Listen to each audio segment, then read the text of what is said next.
Ma parole est au fond de ton cœur. Voici ce que Dieu m'a dit aujourd'hui, ce que le Père et le Fils m'ont dit aujourd'hui. Ma parole est au fond de ton cœur. Que la parole est vivante et qu'elle est accomplie en moi. Car la parole est vivante, mes frères et sœurs. Elle n'est pas une lettre morte.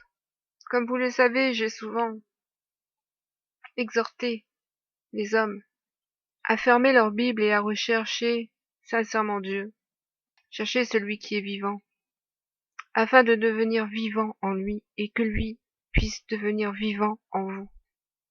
Parce que nous, les enfants d'Élohim, nous sommes les témoins de l'esprit, non les témoins de la lettre.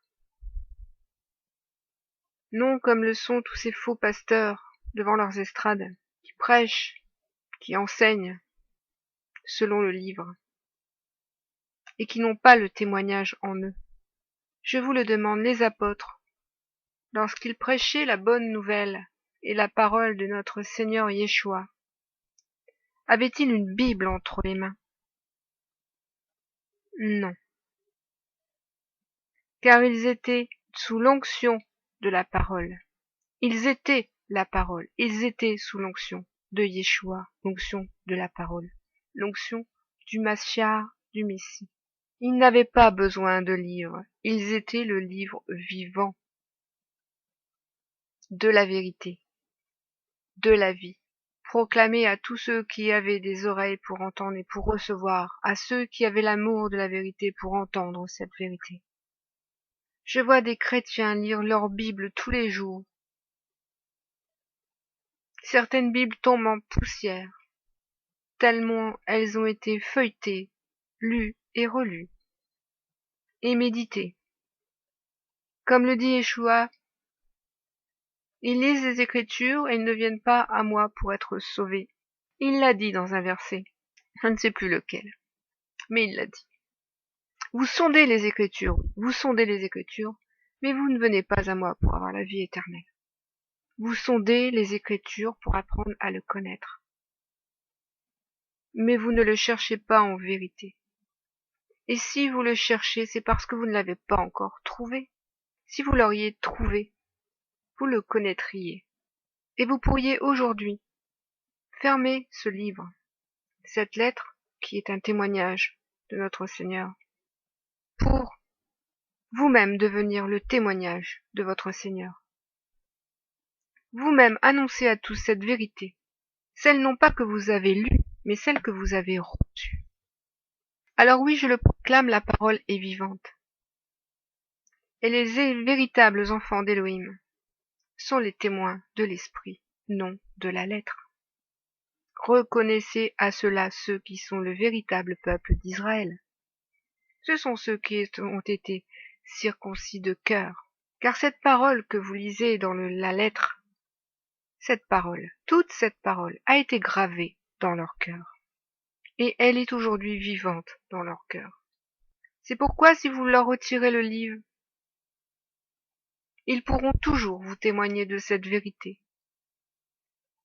Non parce qu'ils l'ont lu, non parce qu'ils l'ont appris par cœur comme certains, mais parce qu'ils l'ont reçu, et parce qu'ils sont vivants en elle et que cette vérité est vivante en eux. C'est ici toute la différence d'un enfant né de la vérité. Car vous naissez de la vérité, vous naissez du Fils. C'est lui qui vous fait naître à nouveau. C'est lui, le Père éternel, dont Isaïe 9 a parlé. Car il est le nouvel Adam, le nouveau Père de tous les hommes. Oui, il est Fils et il est Père, et je le dis. Il est Père dans l'œuvre du Père, il est Fils dans l'œuvre du Dieu vivant.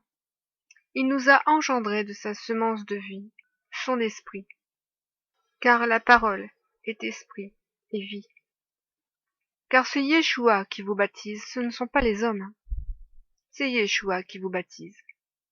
Et il vous baptise de son esprit. Il vous engendre de son esprit, afin que vous naissiez du Fils par sa mort et sa résurrection.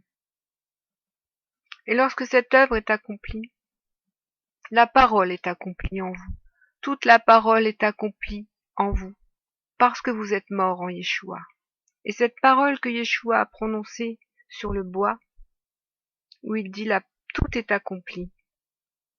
Alors à ce moment-là, lorsque vous mourrez avec Yeshua sur le bois, cette parole dit en vous, tout est accompli. Car la parole s'accomplit en vous et devient à ce moment-là vivante en vous. Tout l'esprit de la prophétie qui est Yeshua vous habite, vous révèle, vous instruit, vous confirme, vous atteste ce qui est écrit, vous atteste, vous confirme, oui ou non, ce qui est écrit, parce qu'ils ont trafiqué le témoignage, parce qu'ils ont tordu le témoignage, parce qu'ils ont amputé le témoignage, afin de perdre les hommes. Mais l'esprit de la prophétie, celui-là même qui a parlé par la bouche des prophètes, par la bouche des pères, par la bouche d'Abraham, par la bouche de Moïse, cet esprit-là, c'est l'esprit du Fils, c'est l'esprit du Père, c'est l'esprit de la prophétie, c'est l'Esprit Saint. Et cet esprit de vérité, vous confirme oui ou non, si ce qui est écrit dans le livre est attesté par Dieu, et si cela n'est pas, l'esprit vous en avertit. C'est ici la vérité. Lorsque nous sommes vivants dans la parole et que la parole est vivante en nous, nous ne pourrons plus être trompés par des faux témoignages, par des fausses prophéties. Car nombreux sont ceux qui prennent la Bible pour parler au nom de Dieu et vous faire croire qu'ils ont de la connaissance alors qu'ils ne récitent juste qu'un livre. Ceux-là sont faux. C'est à cela que vous les reconnaissez. Alors soyez vigilants et je vous exhorte tous à demeurer vivants dans la parole et que la parole soit vivante en vous. Que le Fils soit vivant en vous, que la vérité soit vivante en vous, et qu'elle devienne la vie de votre âme, la vie de votre corps, la vie de votre esprit. Soyez tous bénis.